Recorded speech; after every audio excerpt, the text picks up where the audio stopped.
नमस्ते, आप देख रहे हैं न्यूज इंडिया। मैं हूं सोनल दहिया।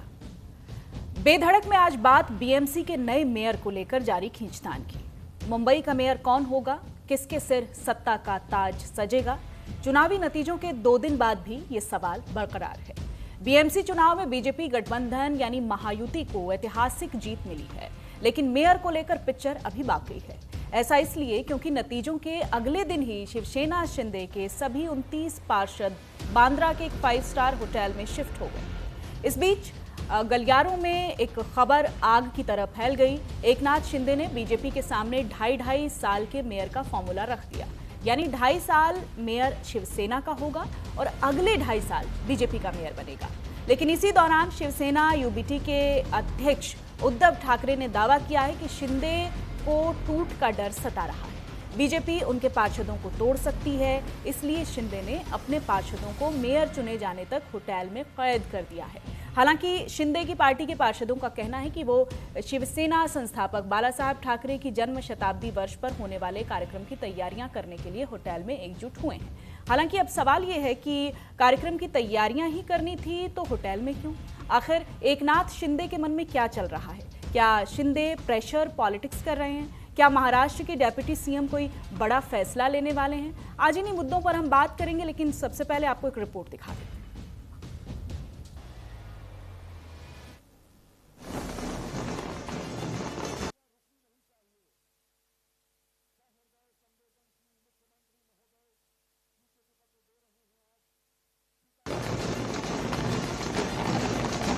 बीएमसी चुनाव के नतीजे आए तो बीजेपी और शिंदे की सेना की बाँछें खिल गईं। बीएमसी में ठाकरे की ठसक खत्म हुई तो बीजेपी के आंगन में खुशियों की लहर दौड़ गई। मुंबई के 227 वार्डों में से बीजेपी ने 89 वार्ड में जीत दर्ज की। शिंदे गुट के खाते में 29 सीटें आईं। दोनों ही पार्टियों ने मिलकर बहुमत के जादुई 114 के आंकड़े को पार कर लिया। आंकड़ों के लिहाज से बीजेपी मुंबई में सबसे बड़ी पार्टी बनकर उभरी। बीएमसी में पहली बार बीजेपी का मेयर बनने के साफ संकेत दिखे। लेकिन इसी बीच एकनाथ शिंदे के पार्षद मुंबई के होटल ताज लैंड्स एंड पहुंच गए। बाहर कड़ा पहरा लगा दिया गया। ऐसे में सवाल खड़े हुए कि एकनाथ शिंदे ने अचानक पार्षदों को होटल में क्यों शिफ्ट किया? एकनाथ शिंदे के मन में आखिर चल क्या रहा है? क्या शिंदे को पार्टी में फूट का डर सता रहा है? क्या महाराष्ट्र की सियासत में कुछ बड़ा होने वाला है? इन्हीं सवालों के बीच सूत्रों के हवाले से खबर आई कि मेयर पद को लेकर बीजेपी और शिंदे की शिवसेना के बीच खींचतान शुरू हो गई है। सूत्रों के मुताबिक एकनाथ शिंदे ने बीजेपी के सामने मेयर पद को लेकर 50-50 का फॉर्मूला रख दिया है। शिंदे की ओर से कहा गया है कि 2.5 साल बीजेपी का मेयर होगा और 2.5 साल शिवसेना का मेयर बनेगा। खबर है कि एकनाथ शिंदे चाहते हैं कि पहले 2.5 साल उनकी पार्टी का मेयर बने और इसी वजह से बीएमसी में मेयर पद को लेकर पेंच फंस गया है। इस प्रकार का कोई बातचीत हुई नहीं है।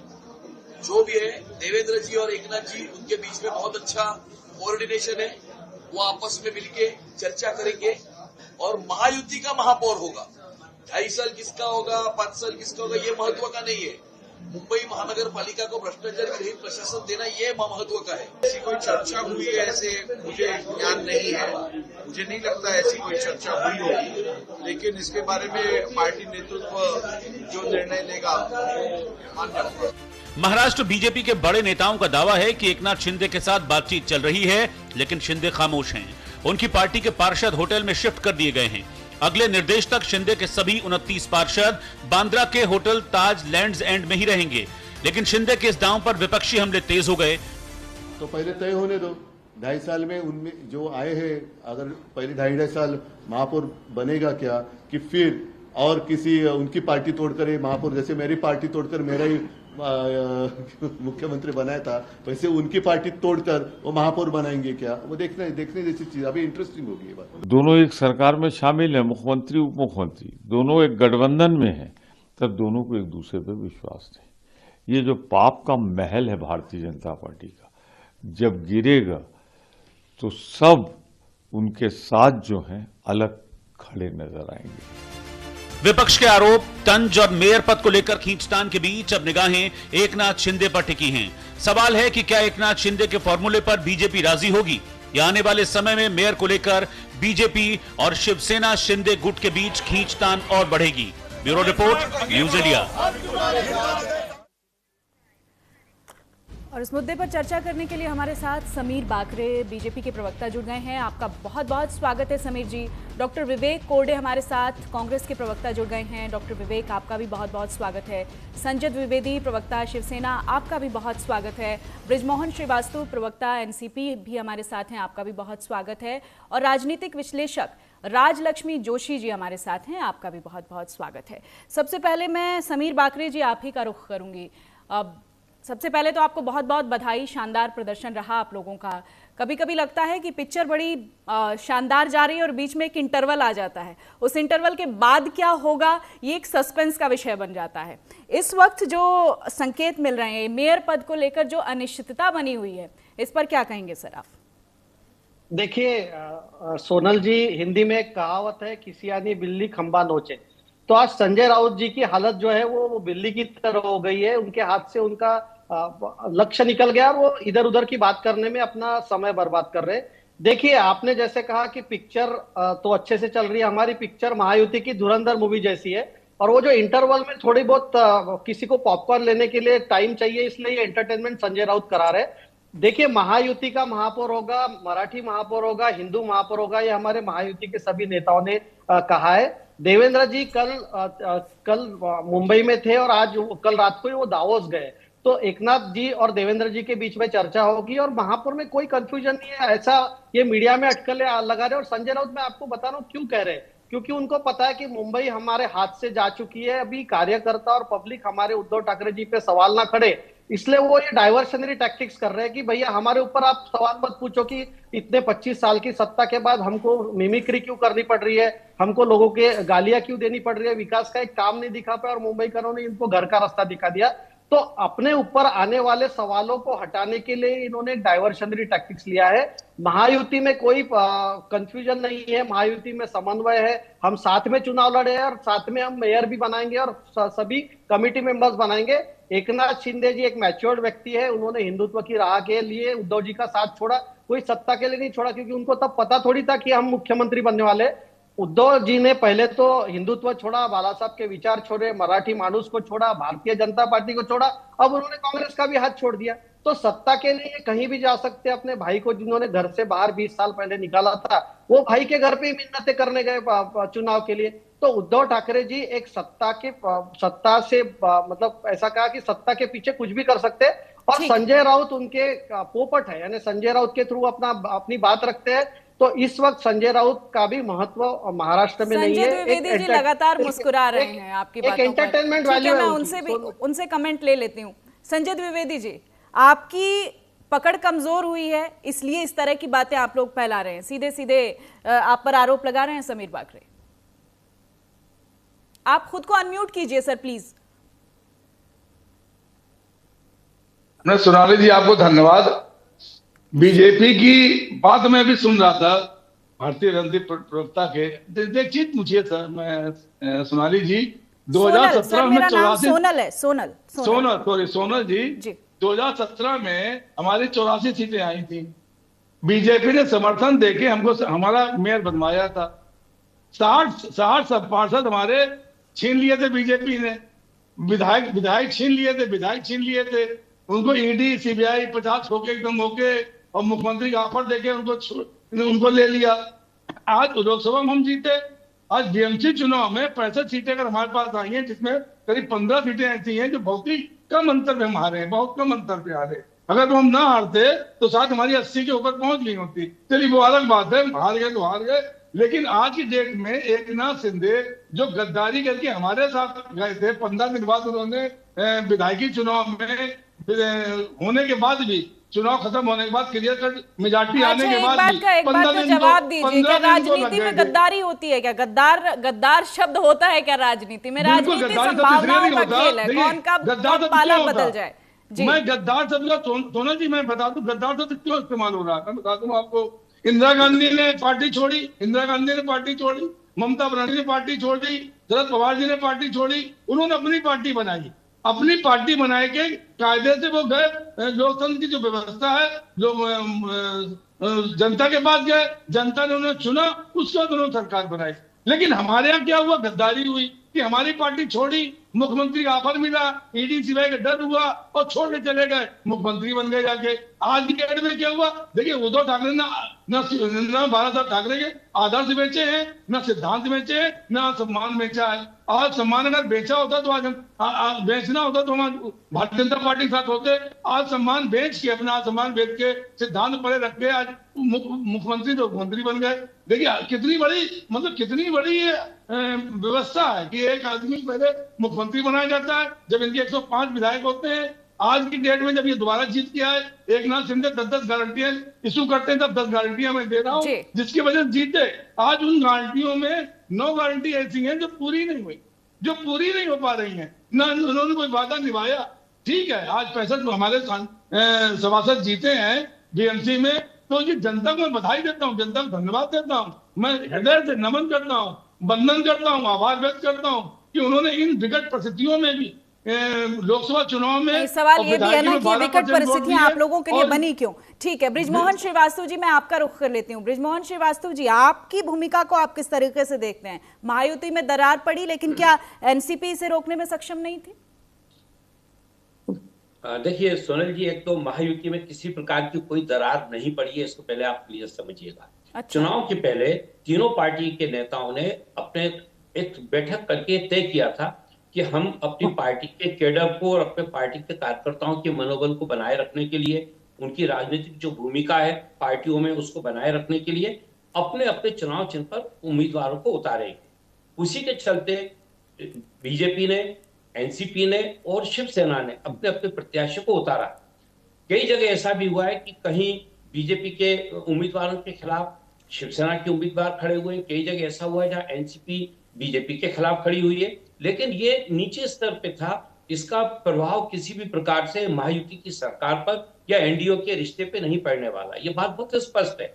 ये बात सच है कि मुंबई में आज के जो हालात हैं उसमें सबसे बड़ा घटक दल कह लीजिए, सबसे ज्यादा नगर सेवकों की जो संख्या है वो महायुति के पास है। महायुति का तात्पर्य आदरणीय एकनाथ शिंदे जी और आदरणीय देवेंद्र फडणवीस साहब के जो नगर सेवक है वो सबसे ज्यादा है।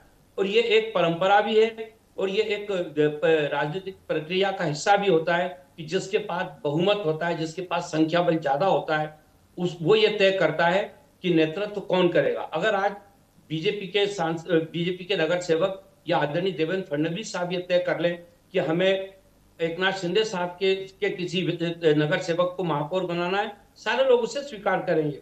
और वहीं अगर वो ये तय करें कि नहीं हमारा बहुमत ज्यादा है, ये जो मौजूदा परिस्थिथियां हैं उसमें भी बात आप दावे के साथ कहते हैं बृजमोहन श्रीवास्तव जी? जी मैं बिल्कुल। इतना आसान होता है क्या जितनी आसानी से आपने कह दिया?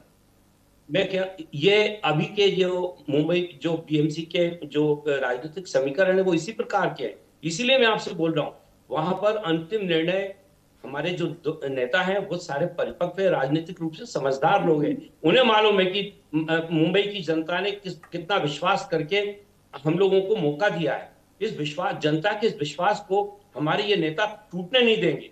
और मकसद क्या है हम लोगों का कि मुंबई को एक ऐसा शहर बनाए हिंदुस्तान का जो विश्व में पूरी तौर से अपनी सुंदरता के लिए, अपने रहने सहने के लिए, अपनी जो एक मानवीय जरूरत है, ये आप किसी बीते जमाने की बातें लग रही हैं। ठीक है, डॉक्टर विवेक कोडे जी, आपकी जो सिचुएशन इस वक्त मुंबई में दिख रही है, क्यों कांग्रेस लगातार इस तरह से कमजोर हो रही है?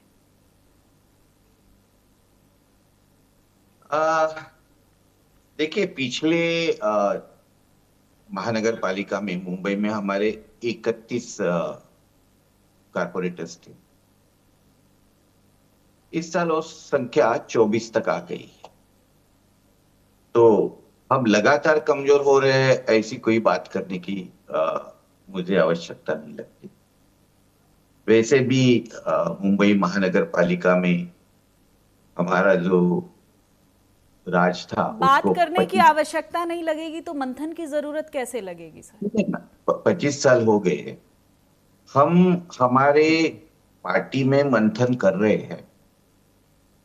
मुझे ऐसा लगता है कि हमारी पर्टिकुलरली ये चुनाव में जो हम कमजोर दिख रहे हैं उसका वजह ये है कि ये चुनाव में 2 तरीके का ध्रुवीकरण हो गया।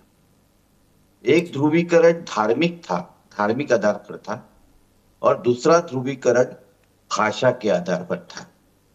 और हम जो हमारी पार्टी जो राष्ट्रीय पार्टी है वो संविधान के मूल्य लेके खड़ी हो गई। और अगर संवैधानिक मूल्य लेके हम लोगों के पास जाने में, लोगों को समझाने में कहीं कमी पड़ गए होंगे और पड़ गए हैं, वो तो दिखता है, वो खामियां हम दूर करेंगे। ये तो बीएमसी डॉक्टर विवेक कोरे जी, आप जो बात कह रहे हैं ये तो पैटर्न रहा है बीएमसी चुनाव का। चाहे आप हिंदुत्व की बात कर लें, चाहे आप मराठी अस्मिता की बात कर लें, ये तो चला ही आ रहा है ना। फिर ये संवैधानिक मूल्य क्यों नहीं लोगों के बीच घर कर पा रहे हैं? देखिए, ये ध्रुवीकरण के बीच मुझे लगता है कि संवैधानिक मूल्य लेके जाने में हम कहीं तो भी कम पड़ गए। और हम कैसे कम पड़ गए, कभी कम पड़ गए, किसके वजह से कम पड़ गए, इस पर हम चर्चा करेंगे। लेकिन वो चर्चा करने का स्थल ये है, आज का चैनल है, ऐसा मैं नहीं समझता। मैं 2 शब्द में कहूंगा तो ये कहूंगा कि हमने किसी ध्रुवीकरण की राजनीति नहीं की, हमने जात धर्म की राजनीति नहीं की।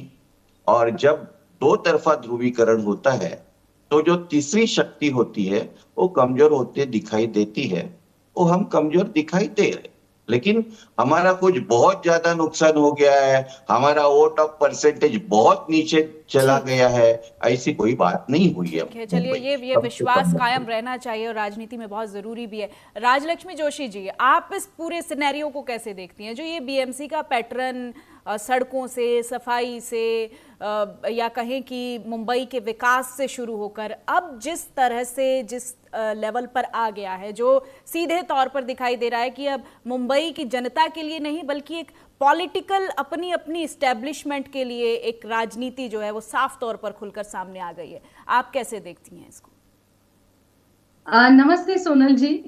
और मैं सुन रही थी सभी की बातें और देखिए, मेरा जो ऑब्जर्वेशन है वो मैंने ये देखा है कि भाजपा वो कंसिस्टेंट रही अपने आइडियोलॉजी को लेकर, वो अपना जो अप्रोच है उसको लेकर बड़ी मेहनत करती है। वो सभी इलेक्शन के वक्त भी, इलेक्शन से पहले और इलेक्शन के बाद भी कंसिस्टेंट रहता है उनका जो एक एफर्ट। वो जो है वो दूसरे उनकी जो विपक्ष है उसमें नजर नहीं आता। और आज आप देखिए कि जो यूबीटी था या फिर एमएनएस, उन्होंने ये पूरा का पूरा जो है भाषा और मराठी अस्मिता इसको लेकर उन्होंने ये चुनाव लड़ा है। और भाजपा ने भी कहा कि हमारा मेयर जो होगा, हमारा या हमारी मेयर जो भी होगा वो मराठी होगा, हिंदू होगा और महायुति का होगा। तो उनका जो है वो क्लियर था, लेकिन उन्होंने उसके साथ साथ इसके ऊपर पूरा फोकस नहीं किया। इन्होंने ये भी कहा कि ये जो इंफ्रास्ट्रक्चर डेवलपमेंट है, सिविक इश्यूज है, इन विषयों पर भी उन्होंने पूरा फोकस किया है। तो उसके साथ साथ लेकिन वो ये भी कह रहे थे कि मराठी अस्मिता का जो है वो ग्राउंड पर राजलक्ष्मी जोशी जी ये मुद्दे बहुत कम दिखाई दिए, बहुत कम दिखाई दिए। जिन मुद्दों को आप गिनवा रही हैं वो ग्राउंड पर बहुत कम दिखे। नहीं, वो ठीक है संजय द्विवेदी जी, मैं आऊंगी आपके पास। एक बार ये अपनी बात पूरी कर लें राजलक्ष्मी जोशी जी, मैं आपसे भी कमेंट लूंगी। जी देखिए, उन्होंने हर बार यही कहा था, लेकिन जो मुद्दे जैसे समझे कि राज ठाकरे जी ने जो एक बयान दिया था या किसी और ने कुछ बयान दिया था, जैसे वारिस पठान जी ने बयान दिया कि बुरखे वाली बनेगी मेयर, तो फिर उस वक्त उन्होंने काउंटर में एक कहा कि नहीं, हमारा जो मेयर बनेगा वो मराठी और हिंदू बनेगा। तो काउंटर में बहुत सारे ऐसे बयान आए, लेकिन कंसिस्टेंटली मेरा जो ऑब्जर्वेशन है वो ये था कि उनका फोकस जो था वो डेवलपमेंट और इन विषयों पे था। अभी हमारे यहाँ पे भी, मैंने भी यहाँ पे वोट किया हुआ है, तो हमारे यहाँ पे मैंने देखा कि ये जो महायुति के जो कंटेस्टेंट थे, जो कैंडिडेट्स थे, वो उन्होंने डोर टू डोर कैंपेनिंग की है। उन्होंने ये भी देखा कि सारे वोटर्स उनके नाम लिस्ट में है या नहीं, वोटर स्लिप देना। और जबकि जो कांग्रेस और यूबीटी के जो कैंडिडेट्स थे वो कौन है वो आज तक हमें नहीं पता, क्योंकि वो आए तक नहीं। किसी के यहाँ पे उन्होंने ना डोर टू डोर कैंपेनिंग किया, ना रैली की, ना कुछ किया। ठीक है, तो आप इसका जवाब मैं डॉक्टर विवेक जी से लूंगी, लेकिन उससे पहले संजय द्विवेदी जी कुछ कह रहे हैं। संजय द्विवेदी जी। देखिए सोनल जी, हम लोग 2017 में अलग अलग चुनाव लड़े थे। 84 सीटें हमने पाई थी, 82 सीटें हमने बीजेपी ने पाई थी। अब ये चुनाव साथ साथ लड़े, जिनको उन्होंने चुनाव के माध्यम से शिवसेना का नाम भी दे दिया, शिवसेना का निर्माण दे दिया। उसके बाद भी सब जो भारतीय जनता पार्टी है, इतनी विकास करने के बाद भी 7 सीटें बढ़ा पाई, मात्र 7 सीटें बढ़ा पाई। वो कहीं 130 सीटें नहीं ला पाई, लेकिन मात्र 7 सीटें बढ़ा पाई। क्यों? कहीं ना कहीं नाराजगी निश्चित महाराष्ट्र की जनता में है, जो इन्होंने तोड़फोड़ की है, जिसकी जनता में नाराजगी। लेकिन चूंकि लोकतंत्र है, यहाँ कोई युद्ध तो होता नहीं, यहाँ वोट की राजनीति होती है। अब अगर हमारे 10 वोट भी कम है तो हम चुनाव हार गए, 20 वोट कम है चुनाव हार गए। तो ये जो मनसा जो है बीएमसी में जो कहने की सब यहाँ भ्रष्टाचार ज्यादा हो रहा, भ्रष्टाचार कर रहे हैं, कोई काम नहीं हुआ। तो अगर काम नहीं हुआ तो फिर जिम्मेदारी भारतीय जनता पार्टी के पास भी तो आती है ना, क्योंकि भारतीय जनता पार्टी हमारा समर्थन वो कर रही थी। अगर समीर बागरे जी जवाब दीजिएगा प्लीज। ठीक है, समीर बागरे जी से मैं इसका जवाब लूंगी। देखिए सोनल जी, पहले तो मैं आपको ये बताना चाहूंगा कि 2017 में हमने 227 सीटें लड़ने के बाद हम 82 सीटें जीते थे। इस बार हम 137 सीट्स लड़ने के बाद 89 जीते, तो हमारा स्ट्राइक रेट 65 है। तो संजय भाई जो बता रहे हैं वो उसमें तथ्य नहीं है। हमने एकनाथ जी की जो हमारी शिवसेना है उनको 90 सीटें दी थी। तो आज हमारा स्ट्राइक रेट महाराष्ट्र में 66% है। और आज अगर हमने विकास का एजेंडा सामने रखा, हमने मराठी अस्मिता का एजेंडा सामने रखा, हमने समाज के हर वर्ग के रिप्रेजेंटेशन का सामने रखा। हमने कोई नॉर्थ इंडियन अलग है, साउथ इंडियन अलग है, मराठी अलग है, सबके लिए हमने काम किया। मराठी मानुस को मुंबई में बाहर भेजने का काम ये ठाकरे बंधुओं ने किया। खुद बड़े बड़े बंगले में शिफ्ट हो गए और पत्राचाल से लेके बाकी जगह के मराठी मानुस बाहर चले गया। तो इनके ऊपर काफी गंभीर आरोप थे और इन्होंने ट्रैक रिकॉर्ड के नाम पे इनके पास कुछ भी नहीं था। ये आदित्य ठाकरे देवेंद्र जी की मिमिक्री कर रहे थे, संजय राउत कह रहे थे मैं 10 मिनट में मुंबई बंद कर दूंगा, राज ठाकरे अन्नामलाई को रसमलाई की बातें कर रहे थे और गाली दे रहे थे। तो 25 साल आपने सत्ता उपभोगी, उसके बाद आप एक विकास का काम नहीं बता सकते। और दूसरी जगह देवेंद्र जी का हर इंटरव्यू, हर रैली सिर्फ विकास पे हो रही थी।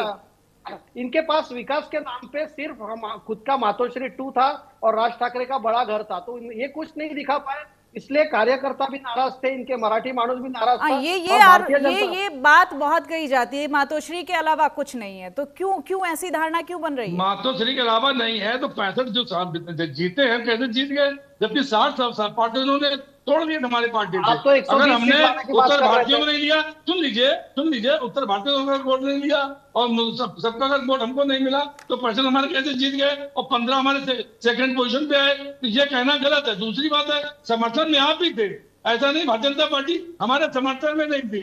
आपने 2017 में हमें समर्थन दिया था, समर्थन दिया था, तो आपकी भी जिम्मेदारी है। अगर हम काम गलत कर रहे हैं, भ्रष्टाचार फैला रहे हैं, तो भ्रष्टाचार रोकने की जिम्मेदारी आपकी भी है ना। तो आप हमें समर्थन 5 क्यों दिए गए? इसके मतलब आप भ्रष्टाचार से मोहब्बत करते हैं। जिस तरह से आपने चक्की पीसिंग देखिए उनको सबको आपने अपनी पार्टी में शामिल कर दिया। आज मुख्यमंत्री बन गया, ईडी सीबीआई नाम के एकनाथ सिंधु को बता दिया, 50 सीटें एकदम हो गए, मुख्यमंत्री यहाँ पर दिया। अब की मुख्यमंत्री क्यों नहीं बनाया? अब की एकनाथ सिंधे को मुख्यमंत्री क्यों नहीं बनाया? एकनाथ सिंधे 2014 में हमने बीजेपी से लड़े थे तो वो अलग हो जाते हमसे। 2019 में हमने सरकार बनाई, अलग हो जाते हमको। 2.5 साल क्यों लग गए उनको? 2.5 साल क्यों लग गए? बाला साहब ठाकरे सिद्धांत देखने के लिए 2.5 साल क्यों लगे उनको? 2.5 साल इसलिए लगे कि जोड़ तोड़ चल रही थी देवेंद्र फडणवीस जी में और एकनाथ शिंदे में, जोड़ तोड़ चल रही थी कि उनको सत्ता सुख शिवसेना उद्धव ठाकरे नहीं चाहिए, सत्ता सुख चाहिए सिर्फ बीजेपी को। पार्टियां तोड़ के सत्ता हासिल करते हैं, विधायक तोड़ के सत्ता हासिल करते हैं। सत्ता हासिल करने वाले कौन है? सत्ता हासिल करने की भूख किसको है? अगर 2014 में जब हमने बीजेपी समर्थन तोड़ा था तो एकनाथ शिंदे अलग क्यों नहीं हुए? 2019 में क्यों नहीं हुए? पूरे 2.5 साल क्यों लग गए? पर 2.5 साल तक सोचते रहे। कि हम बालक ठाकरे के सिद्धांतों से आदर्शों से अलग हो गए। 2.5 साल लग गए उनको। 2014 में क्यों नहीं हुए, 2019 में क्यों ठीक नहीं है, हुए? अब समीर बाकरे जो कह रहे थे डॉक्टर विवेक कोडे से मैं उनका जवाब ले लेती हूँ। डॉक्टर विवेक, टोटल जो मैं ठीक है सर प्लीज होल्ड और भी मेहमान है सर, मुझे 2.5 साल क्यों लगे उनको? मुझे उनसे भी रिएक्शन लेने हैं। ठीक है, ओके 2.5 साल क्यों लगे उनको? डॉक्टर विवेक कोडे जी। देखिए, भाजपा के जो प्रवक्ता है वो स्ट्राइक रेट की बात कर रहे हैं। भाजपा के पास पिछले चुनाव में 82 सीटें थी, अब वो 89 हो गई। जैसे हमारे शिवसेना के प्रवक्ता ने कहा कि 2 पार्टियां तोड़ के, 2 घर तोड़ के उनका फायदा कितना हुआ, तो 7 सीटों का। बाकी जो ध्रुवीकरण हुआ उसके बारे में क्या क्या कहा गया, बुरखे वाली और जो गालियों के प्रयोग हुए, उसमें मैं नहीं जाऊं। हमारी शुरू से भूमिका ये थी कि हम संविधान की रक्षा के लिए खड़े हैं। हम किसी भी हालत में धार्मिक आधार पर, जातीय आधार पर, भाषिक आधार पर जनता का बंटवारा नहीं होने देंगे, क्योंकि ऐसा बंटवारा करना देश का बंटवारा करना, ऐसा हम मानते हैं। और एक जो भ्रष्टाचार की बात की, किसके घर बड़े हो गए, मैं 2 ही उदाहरण आपको दूंगा। भाजपा के मंत्री गणेश नाइक जो हमारे नवी मुंबई में है, वो किसका टांगा पलटी करने निकले थे? वो किससे परमिशन मांगते थे? जो इनकी जो मित्र पक्ष है, हिंदुत्ववादी पक्ष है, उनके नेता, उप मुख्यमंत्री भ्रष्टाचार उजागर करने के लिए किससे परमिशन मांगते थे? एक बात। दूसरी बात, जो यहाँ चक्की पिस्टिंग का उल्लेख हुआ, वो अजित पवार जी पूना में इलेक्शन के प्रचार के दौरान उन्होंने ये कहा कि मेरे ऊपर जो आरोप लगाया है 70 करोड़ हजार रुपए का अपहार करने का, सिंचन घोटाले का, वो सिंचन घोटाला इसके पहले के सरकार में शुरू हुआ था। अभी इसके बारे में, भ्रष्टाचार के बारे में ये पार्टियां एक दूसरे के खिलाफ आरोप एक दूसरे के साथ होते हुए लगाते हैं, तो इसका मतलब जनता बराबर समझती है। अभी जो आपके राजकीय विश्लेषक ने कहा कि हम लोग कहां दिखे नहीं, शायद उनको नहीं दिखे होंगे, क्योंकि जब ढोल ताशे बजते हैं तो विवेक की आवाज सुनाई नहीं देती। लेकिन मुझे पूरा विश्वास है कि जिन मूल्यों को लेके हमारी पार्टी खड़ी है गए 140 साल से, उन मूल्यों के साथ हम कभी कॉम्प्रोमाइज नहीं करेंगे। हमारी शिवसेना के साथ भी युति थी, शिवसेना के साथ गठबंधन था, वो गठबंधन इस देश का संविधान बचाने के लिए था। कल वापस जरूरत पड़ेगी तो हम वापस शिवसेना के साथ जाएंगे, लेकिन हम लोगों में फूट डालने वाले, देश को तोड़ने वाली राजनीति नहीं करें। ठीक है। राजलक्ष्मी जोशी जी। सोनल जी, ठीक है, मैं आपके पास आऊंगी, प्लीज सर, एक सेकेंड जी। डॉक्टर विवेक जी बड़ी निष्ठा के साथ अपनी पक्ष का जो है वो डिफेंस कर रहे हैं, लेकिन मैं आपको एक बात बताऊं, अभी पिछले कितने इलेक्शंस में मैंने आज तक कैंडिडेट देखा नहीं। वो डोर टू डोर कैंपेनिंग तो बहुत दूर की बात, ना रैलियां करते हैं, ना उनका कोई इंफॉर्मेशन हमें आता है, ना उनकी तरफ से कोई भी संपर्क होता है। तो आप सोचिए कि अगर कोई चाहे भी तो उन्हें पता तक नहीं होता कि यहाँ का कैंडिडेट कौन है। तो आप सोचिए कि कैसे हो पाएगा। ये मैं अपने पर्सनल एक्सपीरियंस से बोल रही हूँ। ये अलग बात है कि मैं कौन से पक्ष को मैं समर्थन करती हूँ, ये अलग बात है, लेकिन अगर मैं चाहूं तो भी मैं कर नहीं पाऊंगी, क्योंकि अभी मैं राजनीतिक विश्लेषक होने के होते हुए मुझे पता है कि यहाँ के कैंडिडेट्स कौन है, लेकिन यहाँ के आसपास के जो लोग हैं इनमें से किसी को भी नहीं पता, क्योंकि इन्होंने दूर दूर तक कोई भी इसमें प्रयास ही नहीं किया। ये आत्मचिंतन करने की बात है, ये मैं कोई पक्षपात करके नहीं बोल रही हूँ। एक बात है कि इनके ऊपर सोचनी चाहिए कांग्रेस पक्ष ने कि क्यों उनका पतन हो रहा है। ये यहाँ पे जो डिफेंस कर रहे हैं ये बहुत सुपरफिशियल है, लेकिन आप अगर चाहते हैं कि आप वापस सत्ता में आए तो आपको आत्मचिंतन करना पड़ेगा। ठीक है, ब्रजमोहन श्रीवास्तव जी, लेना पड़ेगा आपको। आपकी सलाह के लिए बहुत धन्यवाद। मैंने आपके ऊपर कोई पक्षपात का आरोप नहीं किया। मेरा कहना सिर्फ इतना ही है, जब ढोल नगारे बजते हैं वहां विवेक की आवाज ब्रिजमोहन श्रीवास्तव जी, ब्रिजमोहन श्रीवास्तव जी, आप गठबंधन की भूमिका से बाहर कब आएंगे, आपके ऊपर भी सवाल उठ रहे हैं। ठीक है, इनकार नहीं करता हूँ आपकी बातों से। ठीक है, ऑलराइट सर। सर डिबेट दो लोगों के बीच में नहीं है, और भी लोग हैं, मुझे उनसे भी ओपिनियन लेना है, प्लीज सर। सोनल जी देखिए, ये बात बहुत साफ है। एक बात अभी आदरणीय विवेक जी ने उठाई अजीतदारा पवार वाले मामले में, तो मैं स्पष्ट कर दूं कि जिस दौर में अजीतदारा पवार पे आरोप लगा था 70,000 करोड़ का, उस समय अजीतदारा के विभाग का जो बजट था वो खाली 13,000 करोड़ था। तो हम समझ सकते हैं कि 13,000 करोड़ में 70,000 करोड़ का यदि आरोप लगे तो उस आरोप की क्या सत्यता है। ये बात सच है कि जिस प्रकार से विपक्ष के साथियों को अपनी रणनीति बनानी चाहिए, उसमें वो लोग कहीं ना कहीं कमजोर पड़ते हैं।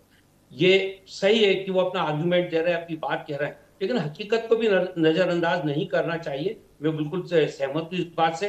ना तो वो जनता के बीच में दिखते हैं, ना ही जनता के साथ उनका कुछ संवाद होता है। वहीं पर महायुति की अगर आप प्रत्याशियों को देखिए तो पहले से, समय से पहले से कार्रवाई लोगों ने मिलना जुलना शुरू कर दिया था। पता लगने लगा था कि इस वार्ड से लड़ने वाला नगर सेवक कौन होगा। तो ये सारी स्थितियां हैं, और मुझे लगता है इन सारी स्थितियों में महायुति के जो प्रत्याशियों को जो अवसर दिया है महाराष्ट्र की जनता ने, मुंबई की जनता ने, वो इसीलिए दिया है कि वो लोग मानते हैं कि ये लोग बेहतर तरीके से जनहित के काम कर पाएंगे, और जो इनका नेतृत्व है वो नेतृत्व भी प्रदेश के विकास के लिए या क्षेत्र के विकास के लिए पूरी तौर से समर्पित है, और अपने नगर सेवकों के साथ पूरी ताकत के साथ ठीक है, आप सभी मेहमान हमारे साथ बने रहिएगा। मैं बड़ी खबर का रुख कर लेती हूं, उसके बाद मैं आप सभी से एक बार फिर से ओपिनियन लूंगी। शिवसेना यूबीटी सांसद प्रियंका चतुर्वेदी ने एकनाथ शिंदे पर निशाना साधा है। मुंबई की जनता ने शिंदे को आईना दिखाया है। एकनाथ शिंदे के पास कोई विकल्प नहीं बचा। एकनाथ शिंदे की पार्टी से मेयर नहीं होगा। मुंबई की जनता ने शिंदे को आईना दिखाया है। अभी आरोप प्रत्यारोप का दौर भी शुरू हो गया है। एकनाथ शिंदे के पास कोई विकल्प नहीं बचा है, ये प्रियंका चतुर्वेदी का कहना है। उनका बयान आया है बीएमसी चुनाव को लेकर। एकनाथ शिंदे की पार्टी से मेयर नहीं होगा। है कि 29 सीट आई हैं, वो लोग उस पक्ष की जिसने हमारी पार्टी को तोड़ा, हमारी पार्टी के साथ दगाबाजी की, हमारे 60 से ज्यादा कॉर्पोरेटर्स लेकर गए। मुंबई की जनता ने उनको आईना दिखाया, उन्होंने बताया कि कौन सी सही शिवसेना है। अब वो मांग कर रही है, क्योंकि भारतीय जनता पार्टी 78 सीट पे रह गई है, उनके पास पूर्ण बहुमत नहीं है, तो इस तरीके की आर्म ट्विस्टिंग करेगी। पर हकीकत सभी जानते हैं, Bharatiya Janata party single largest party emerge होकर आई है। महाराष्ट्र में भी सिंगल लार्जेस्ट पार्टी इमर्ज होकर आई है। तो ऑनेस्टली एकनाथ शिंदे के पास कोई ऑप्शन नहीं है but to go along with the BJP. अगर उनको ये महायुति में, ये महाझूठी गठबंधन है, उनको उसमें साझेदारी जिम्मेदारी निभानी है। जिम्मेदारी तो कम निभाते हैं, पर जो पावर की जो मंशा है वो स्पष्ट दिखाई देती है। समीर बाकरे जी, आप सबसे बड़ी पार्टी बनकर उभरे हैं, लेकिन ये मेयर पद को लेकर खींचतान अभी भी चल रही है। इसको लेकर क्लैरिटी क्यों नहीं हो पा रही है? क्या अनसर्टेनिटी बनी हुई है आप लोगों को? नहीं मिल पाया। देखिए सोनल जी, जो प्रक्रिया है मेयर चुनने की, इसकी चर्चा सिर्फ मीडिया में। हमारी महायुति की सरकार एकदम सॉर्टेड है, हमारे बीच में समन्वय है। देवेंद्र जी दावोस में गए हैं वर्ल्ड इकोनॉमिक फोरम के लिए, एकनाथ जी अपने नगर सेवकों के साथ उन्होंने ट्रेनिंग ली है। तो हमारे तरफ से या एकनाथ जी की तरफ से आपको कोई ऐसा बयान सुनाई दिया क्या कि हमारे बीच में मनमुटाव है? एक खबर तो ये मिल रही है कि एकनाथ शिंदे जी ने अपने मेयर्स को 5 स्टार होटल में रखा हुआ है। बहुत सारी खबरें इस तरह की सामने आ रही हैं। खींचतान की खबरें तो हैं ही आपके बीच में। आपके मुख्यमंत्री शपथ लेते हैं तो वहां पहुंचते नहीं हैं एकनाथ शिंदे, वो स्वास्थ्य का हवाला दे देते हैं। बहुत सारा ऐसा बैकग्राउंड है जिसमें खींचतान की खबरें तो आती हैं, और ये आप एक पॉलिटिकल पार्टी से आप ये कहेंगे और आपका कहना बनता है। ठीक है समीर बाकरे जी। लेकिन देखिए सोनल जी, एकनाथ जी हमारे सम्मानीय उप मुख्यमंत्री है, देवेंद्र जी, और उन्होंने साथ में, अगर हमारे बीच में कोई अनबन रहती तो हमने महायुति की साथ में मुंबई का चुनाव ही नहीं लड़ा रहता। लेकिन अब ये बात कहां से आ गई कि 2.5 साल जो है वो एकनाथ शिंदे चाहते हैं उनका मेयर हो और 2.5 साल बीजेपी का मेयर हो। ये कहां से आ गया ये फॉर्मूला फिर निकल के? देखिए संजय राउत और उद्धव ठाकरे के मस्तिष्क में आज कुछ काम नहीं बचा है, इसलिए उन्होंने वो एक फॉर्मूला डाला है। हमारे मस्तिष्क नहीं बचा तो उनसे विधायक लगे होटल में पड़े हैं, तो मस्तिष्क हमारा विचार नहीं बचा। संजय भाई शर्म करो भैया, 15 दिन बाद बना पाए संविधान, 15 दिन बाद संविधान बना पाए माननीय, बीच में कुछ तो शर्म करिए भाई। सुन लीजिए संजय द्विवेदी जी, आऊंगी मैं आपके पास भी एक बार, जरा 2019 के बाद भी इन्होंने यही नाटक किया था। अभी देखिए नए किरदार आते जा रहे हैं, लेकिन नाटक पुराना ही चल रहा है। 2019 में भी इन्होंने यही कहा था कि हमको बंद कमरे में 2.5 साल के मुख्यमंत्री का प्रॉमिस किया था, और आज ये 2.5 साल का इन्होंने ही मीडिया में लाया है। उद्धव जी हो या तो अब मेयर बीजेपी का होगा। देखिए मेयर महायुति का होगा, मेयर मराठी होगा, मेयर हिंदू होगा, ये हमारे सम्मानीय मुख्यमंत्री। मेयर महिला क्यों नहीं होगा? मैं एक महिला होने के नाते ये बात कह रही हूँ कि मेयर महिला क्यों नहीं हो? देखिए हमने पुरुष और महिला के बीच में कोई मतलब डिफरेंशिएशन नहीं किया है। हमने कहा नहीं, डिफरेंशिएशन तो सदियों से होता आ रहा है, आपने नहीं किया वो अलग बात है। लेकिन देखिए हमारी वो पार्टी है जिन्होंने महिलाओं को 30 रिजर्वेशन दिया है, मोदी जी ने वो विधेयक पार किया है।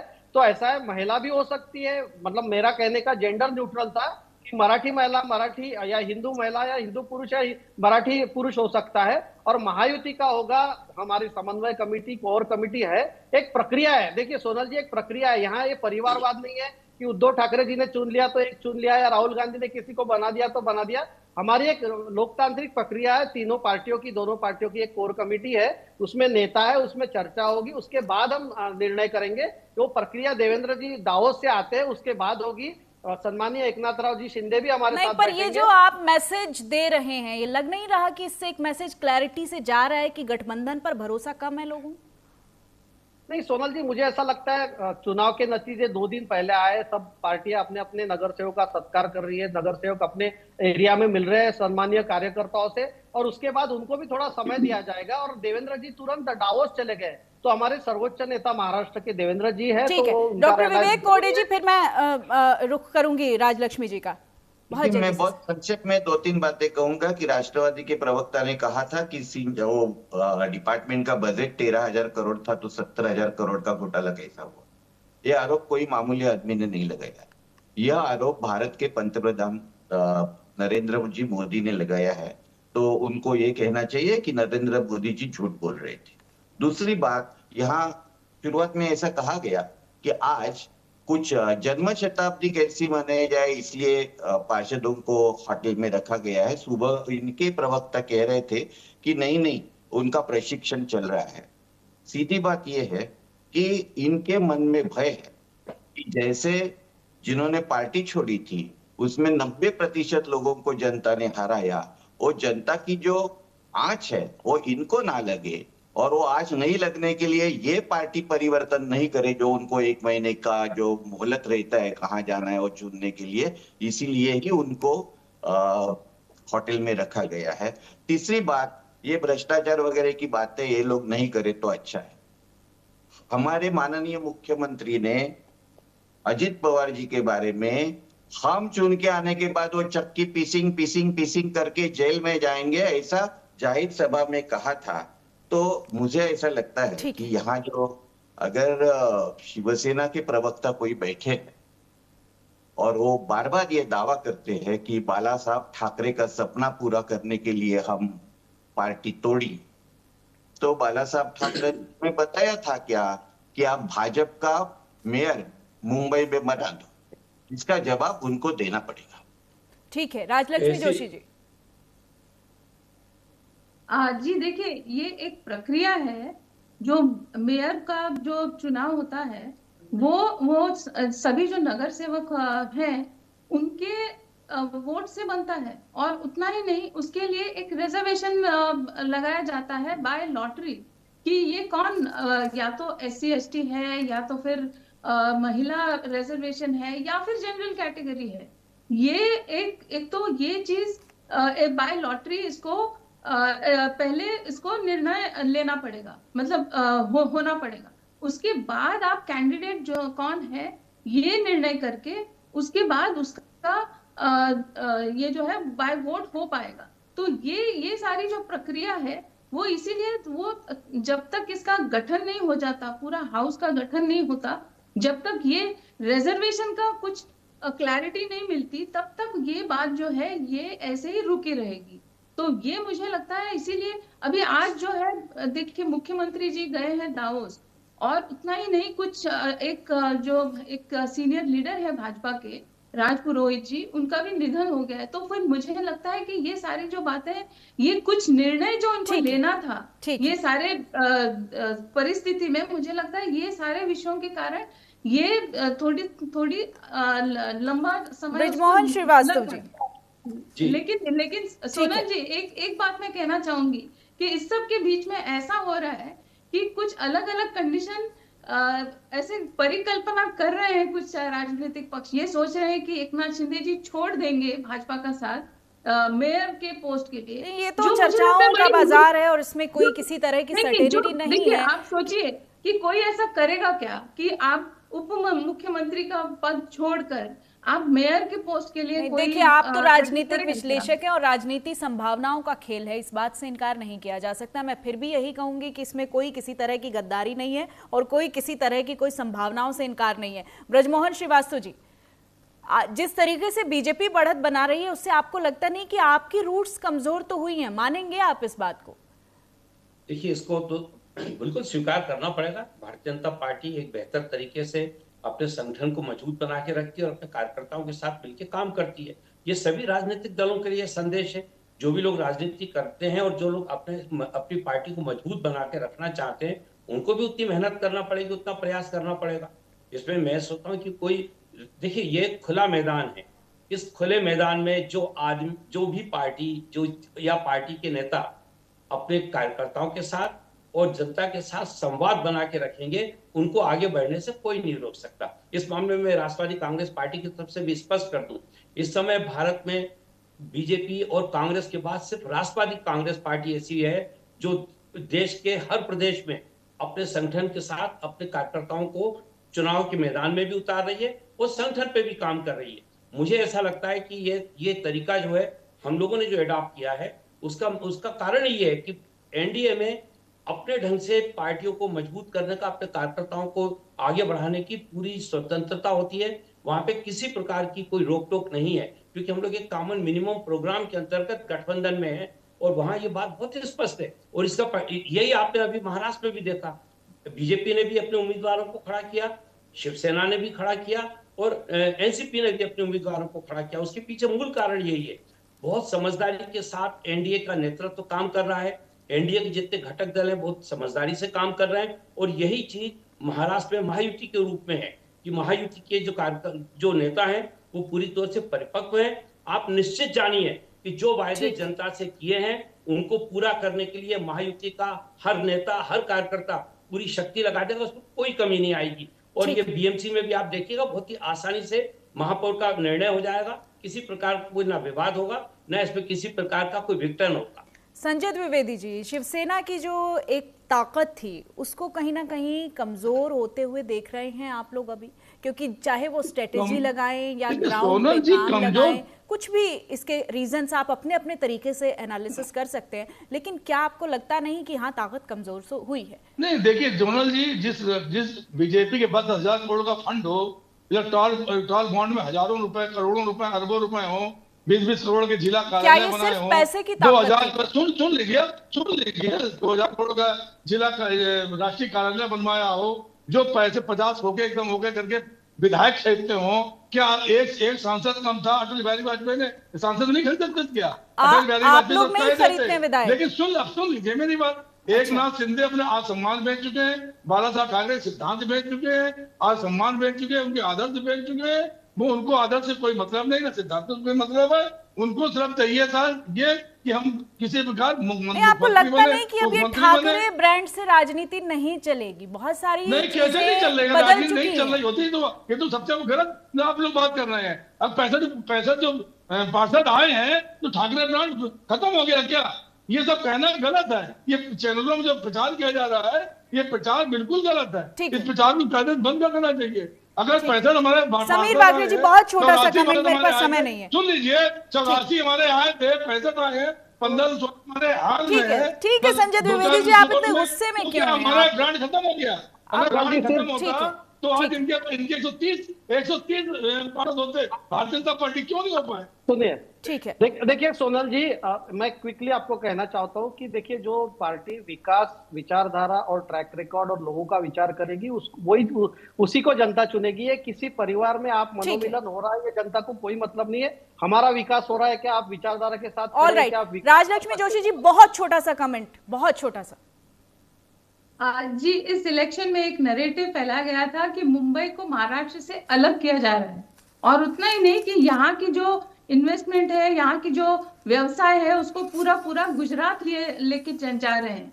तो मुझे लगता है कि कुछ हद तक उस नैरेटिव का कुछ फायदा हुआ उद्धव ठाकरे जी को और राज ठाकरे जी को। राज ठाकरे जी को कम और उद्धव ठाकरे जी को ज्यादा हुआ, और उसके चलते उनको कुछ सीटें मिली।